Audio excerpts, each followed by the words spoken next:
बच्चों थोड़ा हम संस्कृत में लिंग देख लेते हैं। संस्कृत में कितने लिंग होते हैं? 3 होते हैं, पुल्लिंग, स्त्रीलिंग और नपुंसक लिंग। हिंदी में आपने 2 पढ़े हैं, पुल्लिंग और स्त्रीलिंग। पुल्लिंग यानी जो पुरुष जाति का बोध कराए, स्त्रीलिंग जो स्त्री जाति का बोध कराए।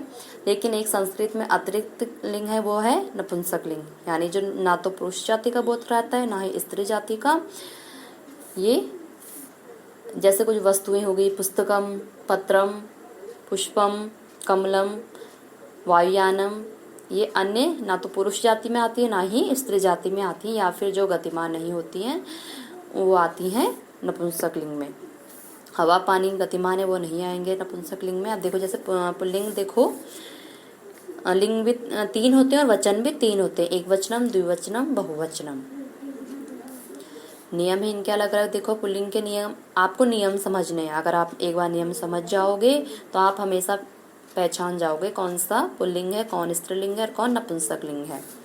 देखो पुल्लिंग का नियम क्या है कि एक वचन में है, जैसे है छात्र। छात्र एक वचन में विसर्ग के साथ होता है, छात्रः। द्विवचन में है आउ की मात्रा, छात्रो, 2 छात्र। बहुवचन में है आ की मात्रा के साथ विसर्ग, छात्रः, 2 से अधिक छात्र। बहुवचन में बहुत सारे आ जाते हैं, द्विवचन में 2 आते हैं, एक वचन में 1। वृक्ष है देखो, वृक्षः, वृक्षो, वृक्षा। अश्वः, अश्वो, अश्वः।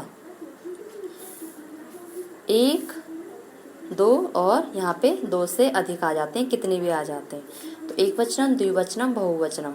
नियम देख ले, समझ लिया ना आपने। एक वचन में होता है विसर्ग, द्विवचन में आउ की मात्रा और बहुवचन में आ की मात्रा के साथ विसर्ग। ये पुल्लिंग का नियम है। इसमें आप अनेकों शब्द बना सकते हो, ऐसे ही नियम सेम रहेगा। अब देखो स्त्रीलिंग। स्त्रीलिंग गायिका, गायिका एक वचन में सेम रहता है, गायिका, एक गायिका। अब द्विवचन में आएगा एक ही मात्रा। पुल्लिंग में तो आउ की मात्रा थी, लेकिन स्त्रीलिंग में द्विवचन में होती है एक ही मात्रा। तो गायिके, 2 गायिके, 2 गायिका है वहां पे। अब देखो बहुवचन में आ की मात्रा, आ की मात्रा पहले से ही रहती है स्त्रीलिंग में एक वचन में, तो इसके साथ विसर्ग लगता है, गायिका। देखो जैसे छात्रा, छात्रे, छात्राः। चटका, चटका यानी चिड़िया, चटका, चटके, चटकाः। नौका, नौके, नौकाः। तो इसके नियम है, एक वचन में शब्द जो है ज्यों का त्यों रहता है, द्विवचन में एक की मात्रा, बहुवचन में आ की मात्रा के साथ विसर्ग। ठीक है। अब देखो नपुंसक लिंग। इसमें आ गया जैसे पुष्पम, पुष्प। इसमें नियम है कि एक वचन में माँ हलंत, द्विवचन में एक ही मात्रा, स्त्रीलिंग में भी एक ही मात्रा थी, पुल्लिंग में थी आउ की मात्रा, द्विवचन में, द्विवचन की बात कर रही हूँ मैं। पुल्लिंग में थी आउ की मात्रा, स्त्रीलिंग में थी एक ही मात्रा। अब नपुंसक लिंग में भी है एक ही मात्रा, पुष्पे।